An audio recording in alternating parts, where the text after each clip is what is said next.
has, from the day of starting his career in the FBI law enforcement, to his public service in the Koch administration, executive assistant to Senator D'Amato, and the executive assistant to Governor Pataki, to now in the financial services, one word stands out for him, and that's integrity. But not just integrity, but a man who has been passionately devoted to the cause of the Jewish community here and worldwide, fiercely and independent and without fear of anything that will get in the way of making certain our community is safe. I present to you Jeff Wiesenfeld. Yeah. Thank you very much. The reason we're all gathered here today, it's not enough to say that anti-Semitism is bad. That's mom and apple pie. This is not supposed to be a gathering of comfortable elected officials for comfortable elected officials. It's supposed to be a rally of uncomfortable circumstances for comfortable Jews. That's what this is about. Now let me tell you, we are going to go nowhere if we speak in euphemisms. We have to understand what is happening in our country and how it's spreading, as Mayor Browl said, from Europe. We're just a few election cycles away from that. Once that process starts, it's very hard to reverse. We know that there are certain countries in Europe that are almost completely gone for the Jewish people. Clearly, Belgium is number one. But let me just tell you, the tough truth is that we as Jews demand to be treated with the same dignity as any other group. The things that have been tolerated regarding anti-Semitism and the presence of Ilhan Omar in the Congress would not be acceptable if her target were any other minority group in this country. It is not our business what deal Nancy Pelosi made to keep her seat. That 3 anti-Semites, maybe 4 or 5, besides Ocasio-Cortez and Tlaib and Ilhan Omar, they rule the roost. Nancy Pelosi gave one of the greatest speeches she ever gave at AIPAC this week. But a good speech is not enough. We've heard the good speeches. We know everybody loves the America-Israel relationship. It's important, bilateral. We love Israel. We love the Jewish people. But when the bad medicine comes, where are you? Who are you cutting deals with? This is what it's about. It's about Jewish dignity. Now let's just understand very quickly. This did not begin yesterday. We know that anti-Semitism came from other parts of the country. In fact, most of the country prior to World War II. We didn't get our Jewish dignity in this country.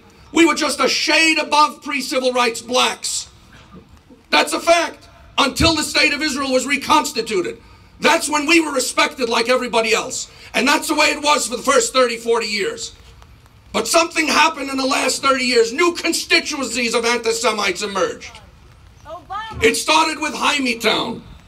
And then before that, and further, we heard about, and you've seen the pictures, why is it tolerable for the former President of the United States to have secret pictures with Louis Farrakhan with most of the Congressional Black Caucus? Why is that okay? Why is that okay? The notable exceptions of decent people include, they do include, Charles Rangel and David Dinkins, who would have nothing to do with Louis Farrakhan. But the Congressional Black Caucus and President Obama sees fit to have secret pictures which come out in the last year. We also see, we know that we know that white supremacists are also pretty busy nowadays. But the fact of the matter is, the white supremacists cannot harm the state of Israel. It is the body politic, it is the leftist, radical Islamist alliance that is damaging the public polity, that is torturing our students on every campus in the nation, that we have to educate them to protect themselves.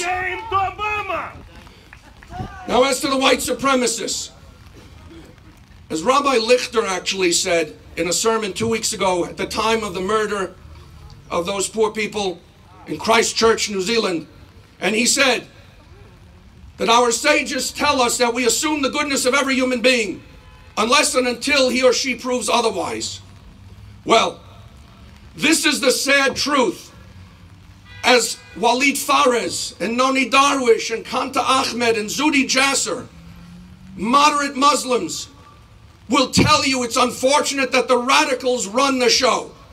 Sure enough, this past week, the president, no less than the president of the mosque in Christchurch, New Zealand, said to public outrage that those people in the mosque were killed by the Mossad and Zionist business people. Where do these crazy conspiracy theories come from?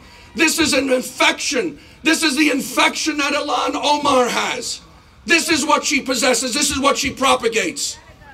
We know that the Somali pirates are the historical heirs to the Barbary pirates, which murdered our sailors during the time of Thomas Jefferson. This has been going on for 200 years. This woman comes here to our welcoming shores from Somalia, a place where there are no Jews and Christians. Whoever was in that part of the world, as you know, they ran out of Jews in the Levant a few years ago, so they have to exterminate Christians now. Someone's got to die over there. But in Somalia, you have neither. They kill each other.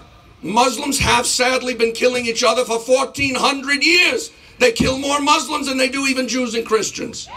And she comes here to our blessed shores, and instead of trying to advocate for freedom in the Muslim world, in the Arab world, she comes here and attacks Jews, and Israel has the gall to sit with a script from MoveOn.org and attack a wonderful public servant of the United States, Elliot Abrams. This is a farce. This is a disgrace.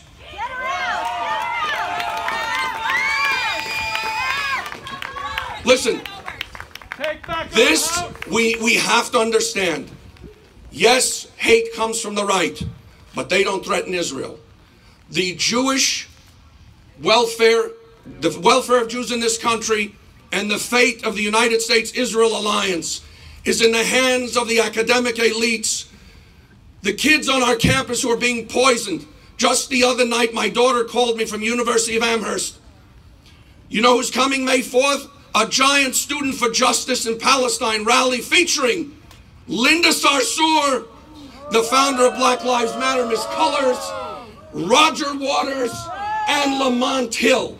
This is what's poisoning our society. And if we're not going to stop it now, we are going to not have freedom for Jews in this country. It's an inexorable path. Once it starts, it's very hard to reverse.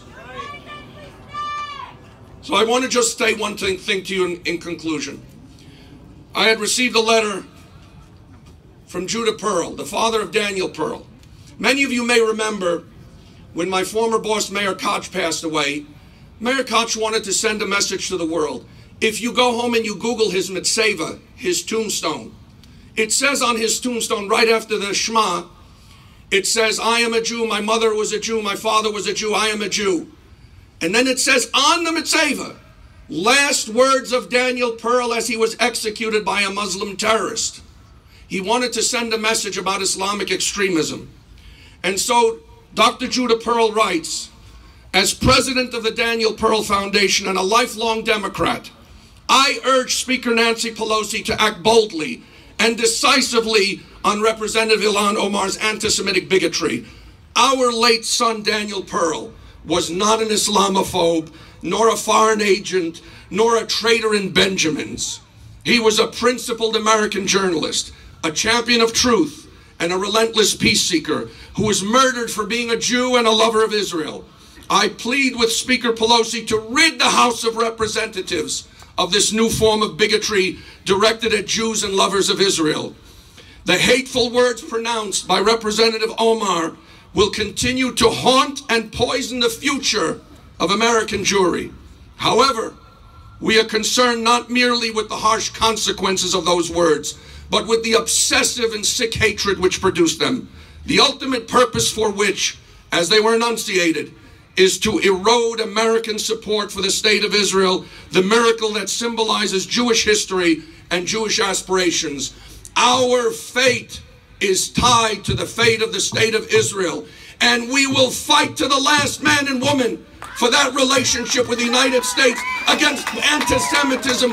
Where it comes from, we will call them out. and we will not be suppressed.